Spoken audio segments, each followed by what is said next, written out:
Hello everyone, I'm Christian J.C. Mariano. I am here to discuss what is interpersonal psychotherapy. How does interpersonal psychotherapy work? IPT focuses on four areas. Let's get started. What is interpersonal psychotherapy or IPT? IPT is a form of psychotherapy that focuses on relieving symptoms by improving interpersonal functioning. It addresses current problems and relationships rather than childhood or developmental issues. Therapists are active, non-neutral, supportive, and hopeful, and they offer options for a change. IPT is structured is time-limited. Active phase is usually 12 to 16 weeks. Focuses on interpersonal relationships, and communication focuses on here and now relationships, aimed to improve interpersonal functioning and social support.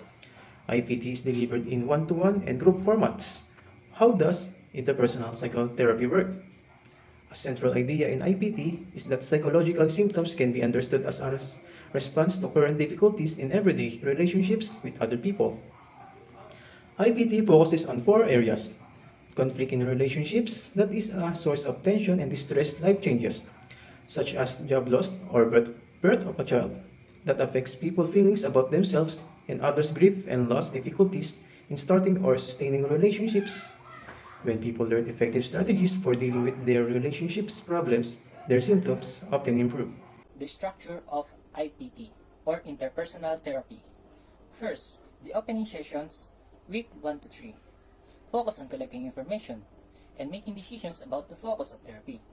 The therapist helps the patient create a list of all the key relationships in the patient's life or interpersonal inventory. These relationships are grouped according to the four main problems areas. Second, in the middle session or week 4 to 14, the patient concentrates on trying to improve the chosen problem area or in areas with the support of the therapist. The patient and the therapist work to develop solutions to the problem, and the patient tries to implement the solution between sessions. The last is the final sessions, week 15 to 16. Focus on dealing with any sense of loss associated with the end of therapy, as well as reviewing the issues that were identified in the interpersonal inventory and the progress made in dealing with them. Who can interpersonal therapy, psychotherapy benefit? First is IPT is most often used during the acute phase of major depression, but it can also be provided as maintenance treatment to help prevent relapse and recurrence of illness. Second is, it is also used to treat first anxiety, second bulimia nervosa, third chronic fatigue, and lastly mood disorders such as bipolar and dysthymic disorders. IPT has been adapted to treat patients from adolescence to old age. It is effective as a standalone treatment and in combination with medication. The next topic is Condition of Learning by Mr. Robert Gagne. Si Robert Gagne ay isang American educational psychologist. Ipinanganak noong August 21, 1926 at namatay noong April 28, 2002. Ayon kay Gagne, para sa kanya, ang learning ay yung mga bagay na nai-stack sa isip natin, yung mga knowledge na nare-retain sa isip natin. Yung theory na ginawa ni Gagne ay hindi lang siya biglang nagawa. Kumbaga, mayroon pa siyang pag-i-improve at pagde-develop sa theory na iyon. Robert Gagne defines learning as a change in an individual capacities that continues during a specific period and that cannot be ascribed to the natural process of aging. Gagne's condition of learning is also known as Gagne's taxonomy of learning and Gagne's nine events of instruction. The theory posits that there are different levels of learning and each level demands different instruction. Gagne's taxonomy 5 categories of learning. Ang una ay verbal information, the ability to state facts, concepts, and procedures previously learned. Verbal information, this is simply memorizing and reciting things. Pangalawa, intellectual skills. Intellectual skills, it's not just knowing what, but it's just knowing how. Halimbawa, how to do multiplication, addition, and so on. Pangatlo, cognitive strategies. This entail how a learner guides their own learning, thinking, and acting and feeling. Cognitive strategy. This is where people use their thinking to create a plan or to create a change in a something. Attitudes are the outcomes of learning that influence the individual's choices of personal action. The last one is motor skills. The Gagne defines motor skills as the use of muscles for the accurate execution of performance. First step or the first level is gaining attention.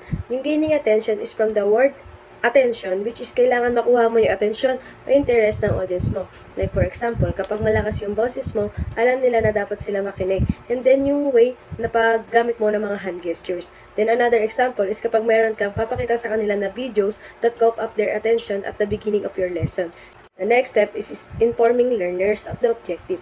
This level 2 is also called the expectancy, meaning dito alam mo o aware na agad yung learners mo kung ano yung magiging reason nyo o yung dapat nila matutunan at that day. And the third is stimulating recall of prior learning. In this level naman, if meron sila bagong matututunan, dapat mag-match o marirelate nila yung new information sa past learning nila na meron sila.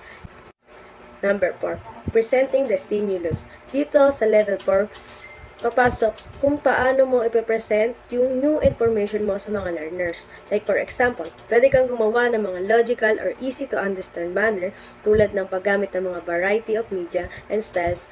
Number 5, providing learning guidance. Dito sa level 5, para matulungan o ma-retain ng mga learners mo yung information na gusto mo i-convey, dapat makapag-provide ka ng at least alternative approaches na kung saan mai-illustrate yung information, like giving them a set of examples, analogies, and storytelling. Number 6, reciting performance. At this level, kailangan mo ma-ensure na kaya nila na ma-demonstrate yung knowledge na tinuro mo sa kanila.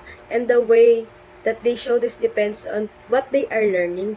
For example, after mo na makapagturo ng new learnings or skills sa kanila, pwede mo sila bigyan ng task na kung saan alam nila paano gawin o naiintindihan yung tinuro mo sa kanila. 7. Providing feedback. After nila ma-demonstrate yung mga knowledge nila, then provide feedback and reinforce points if necessarily. Level 8.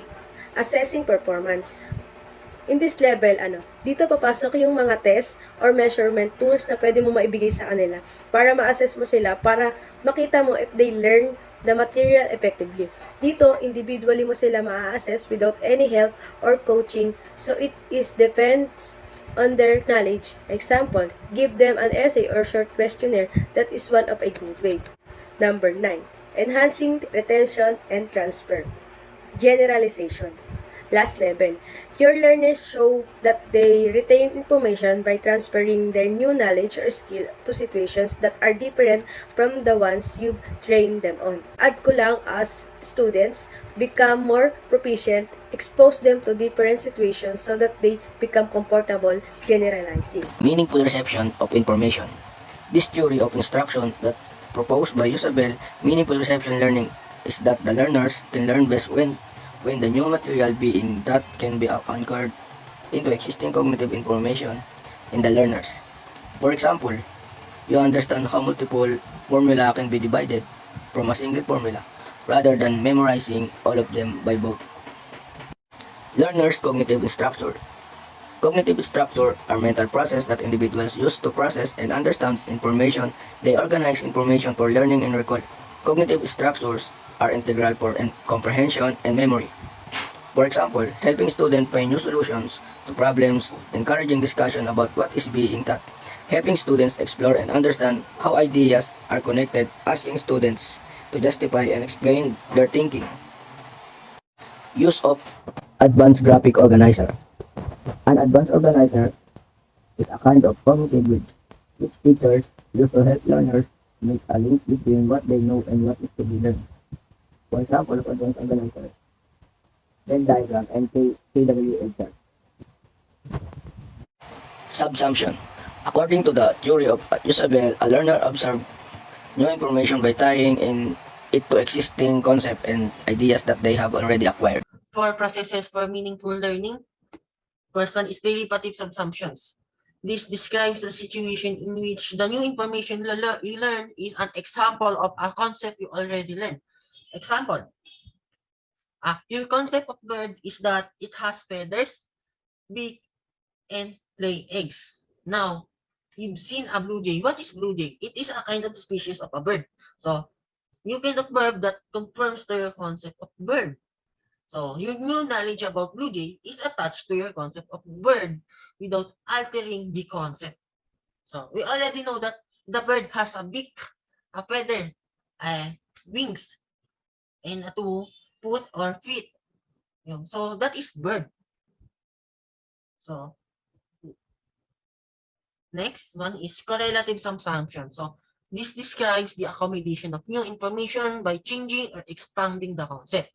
So, example, you've seen a new kind of bird which is the ostrich. So, the ostrich can fly, has big body and long, strong legs. So, to accommodate this new information, you need to include the concept of an ostrich to your previous concept of bird.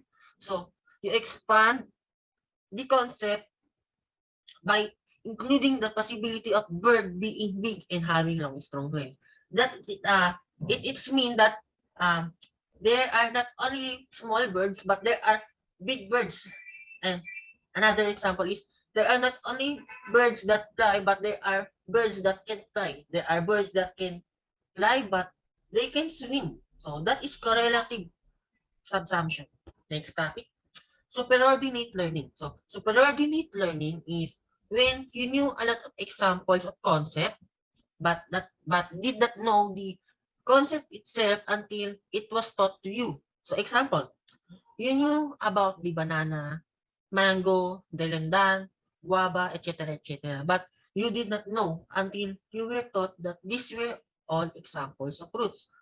So, we all know that this mango is fruit. So, this banana is a fruit. This guava is a fruit. So, the teacher taught you that all of this kind of fruits is banana, mango, dalandan, guava. So, this is superordinate learning. So, in combinatorial learning, it describes a process by which the new idea is derived from another idea that is neither higher or lower in the hierarchy, but at the same level in different but related branch.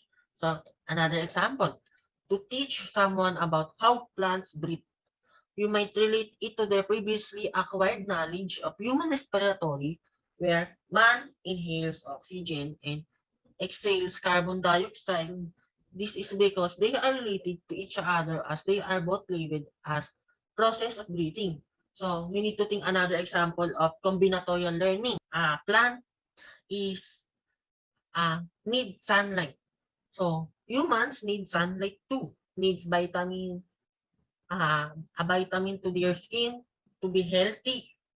So that is combinatorial learning. So, advanced organizer. The advanced organizer is a major structural tool proposed by Ausubel. An advanced organizer isa siyang tool na maaaring harap ng mga profesor sa mga mag-aaral bago ang isang lecture upang matulungan silang buuin yung impormasyon sa kanilang na kailangan nilang matutunan. And may dalawang benefits ang advanced organizer. Isa na rito yung you will find easier to connect new information with what you already know about the topic. Dito, madali ka nang makonekta o makonect ng bagong information sa kung ano ang nalaman mo tungkol sa paksa. So, yung advanced organizer, meron siyang 3 types or multiple types. Ito yung tinatawag na narrative, expository, and scheming. Nakapokus ito sa organisasyon para sa bagong information, bago yung isang presentasyon. So, yung graphic organizer naman ay isang graphic organizer na isang visual graphic display that depicts the relationship between thoughts, terms, or ideas within a learning task. So, yung graphic organizer, isa siyang tinatawag din knowledge map, concept map, story maps, cognitive organizer, advanced organizer, or concept diagram. Visual o graphic display na kung saan meron siyang relationship doon sa pagitan ng facts, terms, and ideas ng isang learning. So, yung graphic organizer, meron siyang 5 types. Isa na rito yung circle map, graphic organizer, spider map, graphic organizer, idea wheel, graphic organizer, idea web, graphic organizer, concept map, graphic organizer. So, para saan nga bang ginagamit ang organizer o yung graphic organizer? Ginagamit ito sa pag-visual learning ng tool ng mga teachers like they will organize their ideas.